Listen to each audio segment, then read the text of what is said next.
Salut les gars, j'espère que vous avez la forme. Petite update de marché, il y a pas mal de choses qui ont bougé depuis hier. On va parler de OM, on va parler de Praxis Nation. Voilà, un projet qui veut redéfinir la civilisation, ça fait un moment que je vous en parle. Pourquoi il y aurait potentiellement une corrélation avec Peter Thiel, l'ancien cofondateur de PayPal avec Elon Musk. Il lui a mis une douille concrètement et il a créé une boîte qui s'appelle Palantir aussi, qui détient la data de la NSA, de la CIA. Ce mec-là était président du groupe Bilderberg à une époque, pour les conspis, vous connaissez. Et il a investi dans des startups qui font de la transfusion de sang d'enfants. Enfin bref, un mec complètement malade et on va voir pourquoi Praxis, il y a une corrélation avec voilà, les idéaux, comment Peter Thiel voit le futur de la civilisation. Donc voilà, après on fera un update Bitcoin, du marché en général, et les altcoins, bah, si vous voulez que je les regarde, dites-moi pour demain, hein, parce que là je pense pas que je vais avoir le temps de tout regarder. Donc à part OM, on va pas analyser les altcoins, on va regarder Bitcoin de toute façon. Donc si vous voulez que je regarde des altcoins, n'hésitez pas à me dire dans les commentaires pour demain, et on regardera ça tranquillement. Pour en revenir sur la vidéo de la dernière fois, que je vous avais dit, il y avait des niveaux super intéressants sur le S&P 500. Pour ceux qui ne sont pas au courant, le S&P 500, c'est l'indice qui regroupe les 500 plus grosses entreprises américaines. On avait des signaux de bottom avec voilà, une polarité et un order block qui était assez conséquent. Donc voilà, c'était intéressant de jouer un rebond ici. Donc félicitations à ceux qui ont écouté la vidéo la dernière fois, où je vous avais dit qu'on avait quand même des signaux assez intéressants sur le S&P. Là, on a une belle impulsion, ça fait plus... Ouais, plus 12% sur certains stocks, de toute façon on a vu le marché repartir légèrement, ça veut pas dire que la baisse est finie. Si on se base sur une stratégie de tendance que vous connaissez, stratégie de tendance multi-time frame, c'est très incertain et moi je suis pas haussier pour l'instant sur le S&P. Tant qu'on n'est pas revenu faire un break-off structure claire, venu chasser ces order blocks au niveau des 5700, plus voilà, break clôture sur des time frames assez hautes, il n'y a pas de signaux de retournement pour l'instant sur le S&P et la continuité pour moi elle est assez baissière, enfin plutôt incertaine que baissière. Donc voilà, je voulais vous parler de ça. Le Russell 2000 pareil, donc, ça regroupe les 2000 stocks américains, les moins capitalisés du marché, donc c'est voilà ce que je vous ai dit, corrélation, le Russell 2000 avec les altcoins, et on a Bitcoin avec le S&P. Faut essayer de voilà, faire une symbiose de la finance traditionnelle à la crypto, et il y a des indices qui nous permettent d'identifier ça. Donc le Russell 2000, je vous ai dit de toute façon ma vision pour 2025. De toute façon là on a le point of control au 2065 qui est sûrement à revenir chercher au niveau du Russell 2000 à court terme. Donc voilà, on va regarder directement ce qui s'est passé sur Mantra. Mantra a perdu 80% les gars, donc catastrophe. Donc je vous avais prévenu dans les vidéos, je vous avais dit, on m'avait posé la question en live aussi pas parfois. Mantra, qu'est-ce que t'en penses? Je vous ai dit, le price action de Mantra, c'est manipulé. Ce truc-là était complètement manipulé.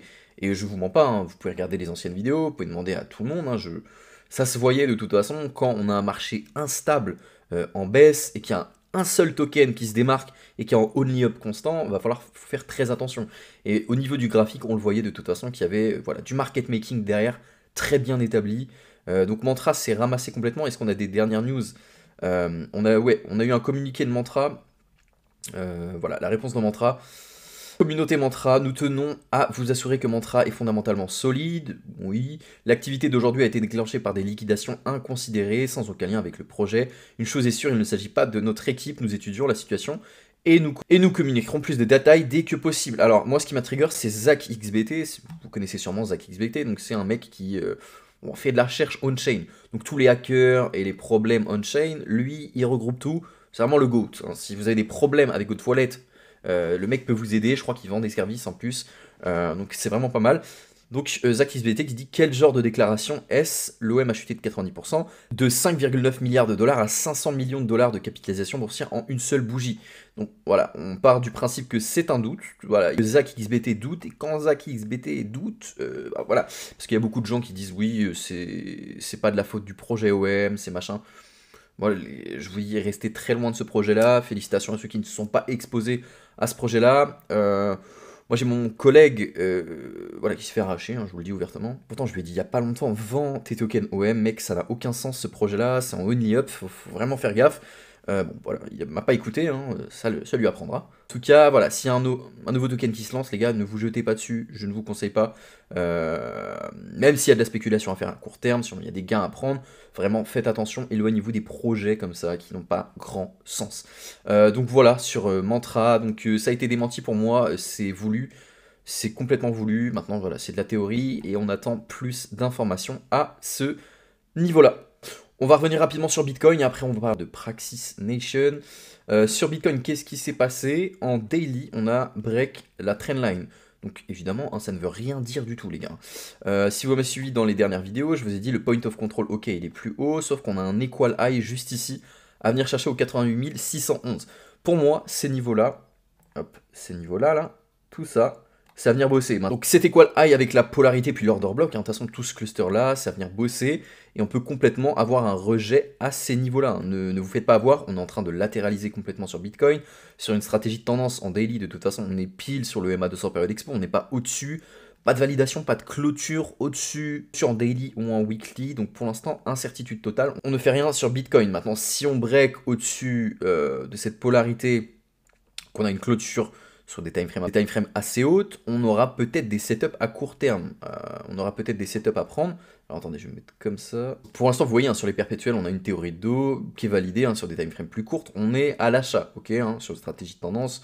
On est au-dessus des 50 au niveau du RSI, au-dessus de l'EMA200 période expo. Pour l'instant, tant qu'on tient vraiment cette continuité avec ces bas de plus en plus haut, hop, ce bas, ce bas, ce A, il n'y a pas de problème. Faut pas que le prix nous fasse quelque chose de ce style-là. S'il nous fait quelque chose de ce style-là, on reviendra bosser l'order block plus bas et on aura voilà, la continuité baissière que vous connaissez de toute façon.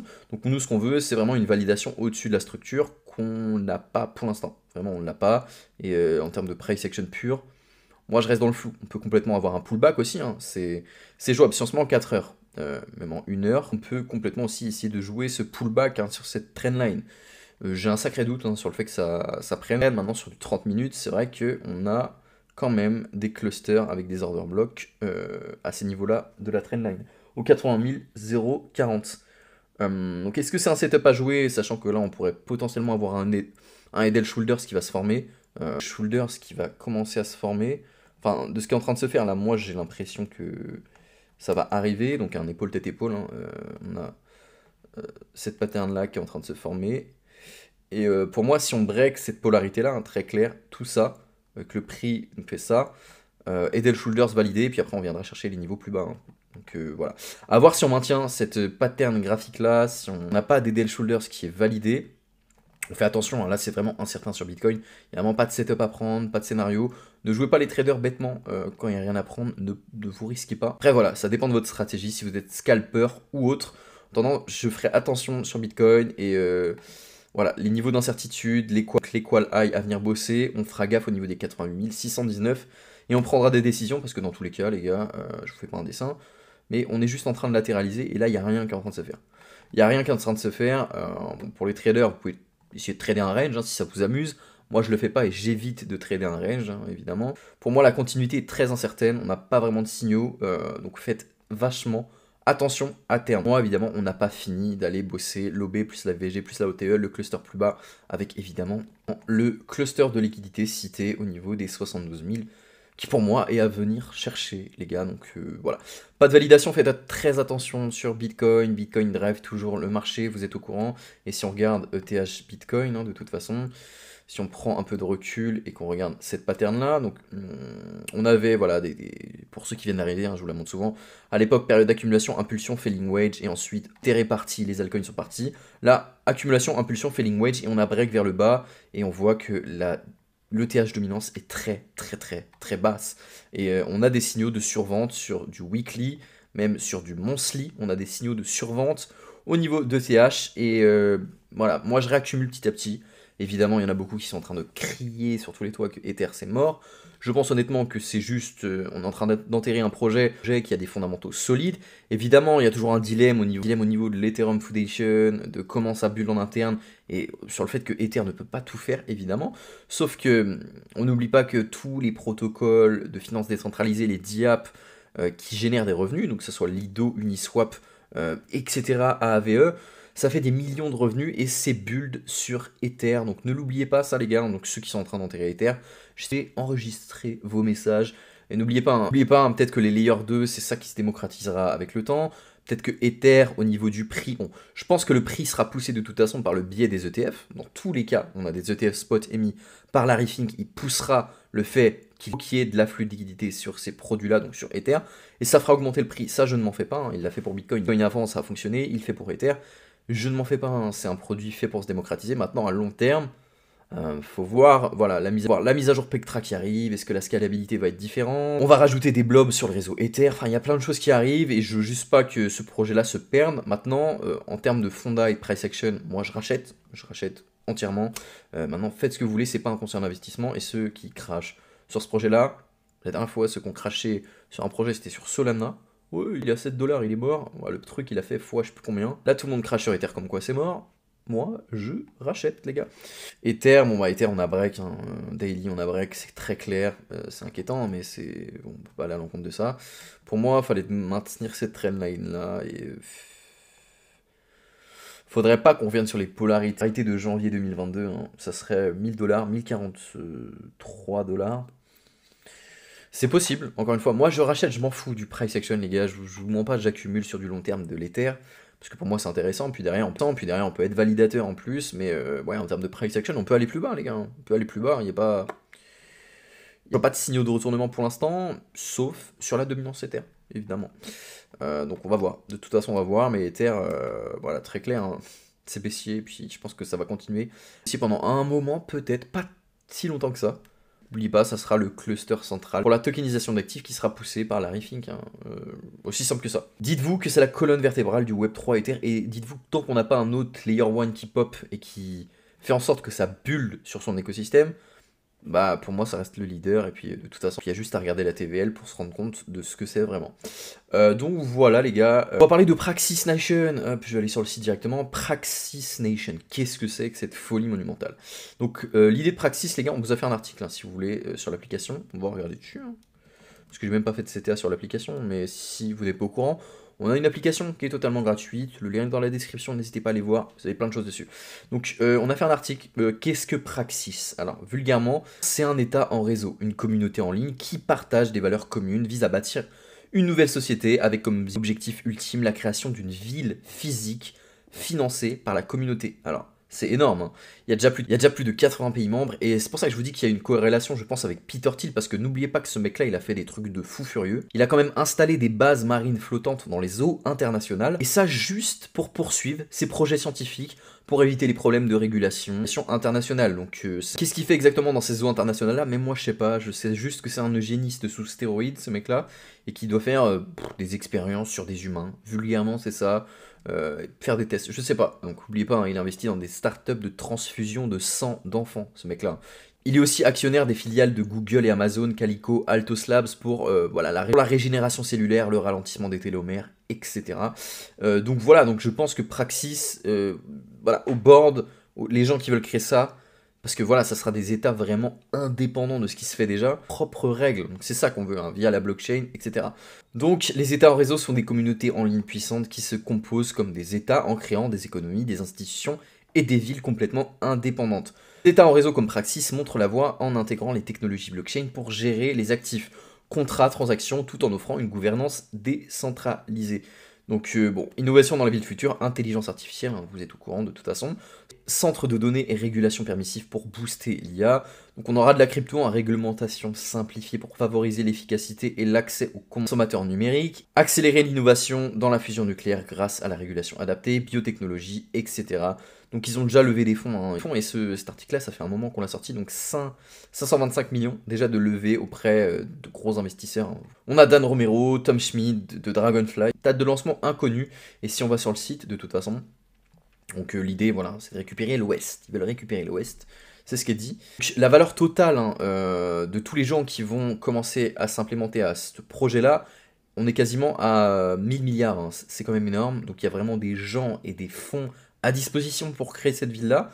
Moi je dis ça parce qu'en fait, faut suivre l'argent, les gars. Si ça peut faire peur à certains, l'évolution, qui se disent que voilà, faut pas aller trop vite. Je pense qu'on est dans une ère d'expansion, il y a la loi de Moore, hein, l'IA ça va très vite, il faut s'adapter à ce qui est en train de se faire, et les nouvelles technologies et les idées un peu utopiques ou dystopiques, hein, ça c'est à vous de voir, comme ça peut vraiment aider notre futur, donc moi je prends les devants et je m'intéresse à ces projets-là. Quand je vous expose ça, il n'y a pas de token, vous ne pouvez pas investir dessus, mais vous pouvez prendre contact directement sur le site et aller voir un peu ce qui se fait, l'évolution, et comment vous pouvez contribuer à l'évolution de ces nouvelles civilisations. Voilà, hein, de toute façon, je vous ai cité un peu tout ce qui se fait. L'idée, voilà, il y a 87 371 praxiciens, donc c'est des personnes comme vous et moi qui croient fondamentalement au projet. L'idée, c'est qu'il y ait 451 villes dans 80 pays différents. Donc ça va arriver au niveau de l'Occident, on le voit très bien, puis il y en a partout, hein, même en Asie, etc. Donc c'est vraiment open world pour tout le monde, peut s'intéresser à ça. Voilà, votre chemin vers la pratique. Devenir citoyen, vous pouvez devenir citoyen les gars, donc c'est pas compliqué. Hein. Rejoignez la nation, engagez-vous, construisez l'avenir de l'Occident. Les praxiciens se distinguent par leur engagement à investir par le temps. Bon, ça fait un peu sectaire, hein, dit comme ça. Et énergie pour l'émancipation de la nation et des habitants de Praxis. Pour en savoir plus sur vos contributions, rejoignez le Discord, hein, vous pouvez y aller, hein, moi je suis dessus. Vous pouvez rejoindre le Discord, vous pouvez aller voir dessus ce qui se fait, ça m'intéresse. Construire l'avenir, etc. Donc citoyenneté pratique, vous pouvez obtenir la citoyenneté. Donc à voir comment ça évolue dans le temps, mais ça reste intéressant pour ceux déjà qui veulent s'expatrier, résidence fiscale. Imaginons, Praxis, imaginons c'est créé, les villes sont ok, c'est intéressant d'aller voir ce qui se fait. Hein. Même voilà, avoir une nationalité à terme, pour éviter de voilà d'être dans des pays comme la France et partir sur... Ouais, ça change hein, vraiment. Vous pouvez aller voir, évidemment, ça reste intéressant. Il y a un LinkedIn, il y a un Telegram, il y a Instagram, il y a plein de choses. Un projet ambitieux qui se développe. C'est un peu différent de Neom et The Line. Parce que là, c'est vraiment une communauté qui est engagée. Pour ceux qui sont pas au courant, Neom et The Line, c'était le grand miroir dans le désert, là, qui va sûrement jamais voir le jour. Parce qu'encore une fois, il y a des financements, mais derrière, la vision, elle n'est pas présente. La Praxis, c'est une communauté décentralisée qui ont la même vision. Et vous bossez ensemble pour créer une nouvelle civilisation. Et l'idée, c'est super intelligent. Ça peut être profitable à beaucoup de monde. Et ça évite d'être dans des pays voilà, contraignants, totalitaires, des pays qui sont en train de switcher de régime petit à petit. Donc voilà, à voir comment ça se développe. Pour moi, ça reste très très intéressant. Si on va sur le Twitter hein, de Praxis, on voit qu'il y a pas mal d'articles, hein, de toute façon, dans Bloomberg hein, complètement. Annonce Praxis World Tour Business. Après des années à parcourir le monde pour rencontrer des gouvernements à la pointe de la technologie, nous approchons à la fin de notre odyssée. Nous annoncerons le lancement de notre première ville en 2025. Jusqu'à la fin de l'année, nous organiserons des événements communautaires pour connecter les praxiciens, les entreprises innovantes et les dirigeants locaux intéressés par notre modèle de zone d'accélération dans les villes telles que on a le Groenland, on a l'Ukraine, on a l'Argentine, l'Italie, la Grèce, le Japon, à Tokyo, pas mal. On a la Nouvelle-Zélande, Marrakech, Saint-Domingue en République dominicaine. Avec une communauté de plus de 100 000 personnes et un financement de plus de 500 millions de dollars assuré, nous sommes prêts à passer à la planification et la mise en œuvre. Donc voilà, article dans Bloomberg, c'est pas rien quand même, c'est pas rien. Autre article dans le New York Post qui a dit que la startup Praxis lève 500 millions de dollars, etc. Le fondateur de la startup, Driden Brand, a levé 500 millions de dollars pour lancer Praxis. Une cyberville autonome construite entièrement en dehors de l'autorité de tout État-nation. Praxis représentera une architecture gothique et futuriste, une infrastructure gérée par l'IA et une société post-travail où les robots gèrent tout, de la nourriture à l'éducation. Évidemment, ça plaît pas à tout le monde. Il y a déjà 87 000 personnes qui sont inscrites, etc. Bon, voilà, les gars, c'est de ça que je voulais vous parler. En tout cas, si vous avez des questions, n'hésitez pas, hein, venez dans l'application, posez-nous des questions sous Praxis. S'il y a un token qui émerge, vous serez au courant, hein, pour voir un peu comment ça se développe et à quoi servira le token. Je pense que ça sera un token de gouvernance. Donc ça pourrait être potentiellement intéressant pour ceux qui souhaitent voilà, s'exposer au projet. En tout cas, voilà, je voulais vous parler de ça, les gars. N'hésitez pas à me dire un peu ce que vous pensez de tout ça. Moi, ça m'intéresse, voir l'évolution.